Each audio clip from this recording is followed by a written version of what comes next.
बिस्मिल्लाहिर्रहमानिर्रहीम, अस्सलाम वालेकुम। कैसे हैं आप सब? उम्मीद है कि सब ठीक होंगे।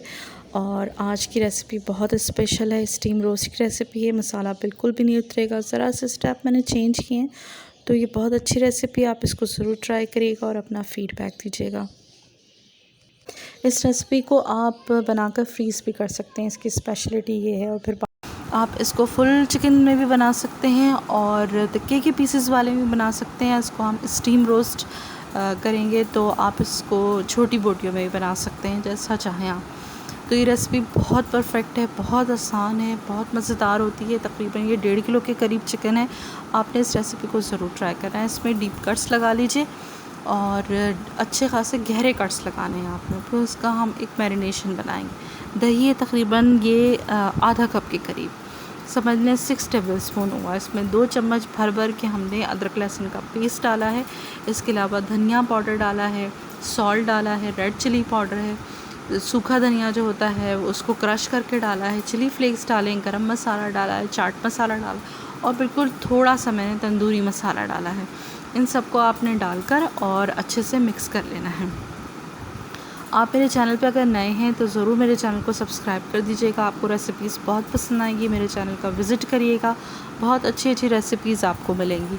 अब इसमें मैंने एक लेमन यूज़ किया है, इसकी जगह आप सिरका भी डाल सकते हैं। इसके अलावा जो है इससे बहुत अच्छा टेस्ट आता है। और मैंने ऑयल में मस्टर्ड ऑयल यूज़ किया है, आप भी मस्टर्ड ऑयल का ही यूज़ करिएगा, इससे टेस्ट बहुत इन्हेंस हो जाता है। आप एक दफ़ा इसको डालकर और बनाकर देखिए, टेस्ट में 100 टाइम का फ़र्क आता है। तो कुकिंग ऑयल और मस्टर्ड ऑयल में दोनों के टेस्ट में और बेनिफिशियल में दोनों में ही बहुत फ़र्क है। अब इसको मिलाने के बाद थोड़ा सा मैंने फूड कलर डाला है, तकरीबन आधा टीस्पून के करीब। इससे बहुत अच्छा सा कलर आएगा। बहुत सिंपल ये रेसिपी है।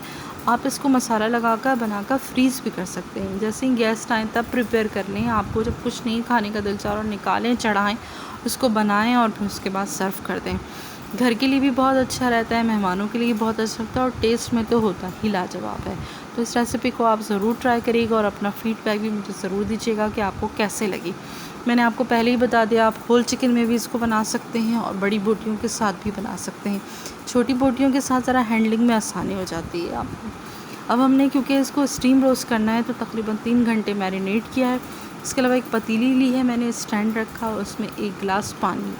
अब ये मेरे पास बटर पेपर है, आप ब्राउन पेपर भी ले सकते हैं, ठीक है। उसमें एक एक बोटी को भी आप बड़ी बोटियां तो फॉइल कर सकते हैं। मेरे पास चूँकि छोटी बोटियां थी इसलिए मैंने एक डिश जो होती है वो ले ली है, स्टील की, प्लास्टिक की मत ले लीजिएगा, स्टील की लीजिएगा।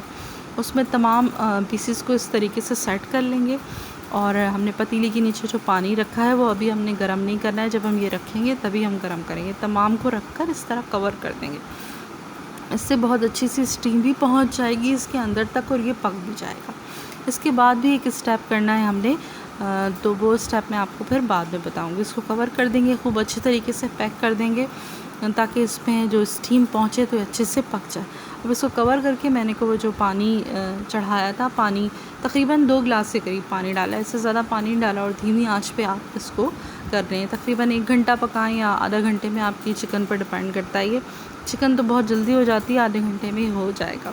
तो मैंने अब इसको खोला है तो ज़बरदस्त किस्म की खुशबू ने जो है वो पूरे घर में फैल चुकी है और बहुत अच्छे से ये गल भी गया है। अगर मैं आपको इसको अभी तोड़ के भी दिखा दूँगी कि मैंने निकाल लिया है बाहर पूरा, और मसाला देखें बिल्कुल भी उतरा नहीं और गोश्त बिल्कुल इतना गर्म हो रहा था, छुआ नहीं रहा था, बिल्कुल नरम हो गया। अब मैंने सिर्फ 2 टेबल स्पून ऑयल लिया है और इसमें जो जितनी भी मसाले वाली चिकन थी उसको डालकर, इससे ज़्यादा मैंने ऑयल नहीं डाला है। और उसके ऊपर तिल डाल दिए हैं खूबसूरती के लिए, टेस्ट के लिए बहुत अच्छे लगते हैं। आप इसको सादी चपाती के साथ, नान के साथ, जैसे आपको अच्छे लगे आप उसके साथ इसको सर्व करें। ये बहुत अच्छी रेसिपी है, इसको ज़रूर ट्राई करिएगा और मुझे अपना फ़ीडबैक भी दीजिएगा कि आपने बनाया तो कैसी लगी। मैं आपसे मिलूँगी फिर बहुत अच्छी सी रेसिपी के साथ, तब तक के लिए अल्लाह हाफ़िज़।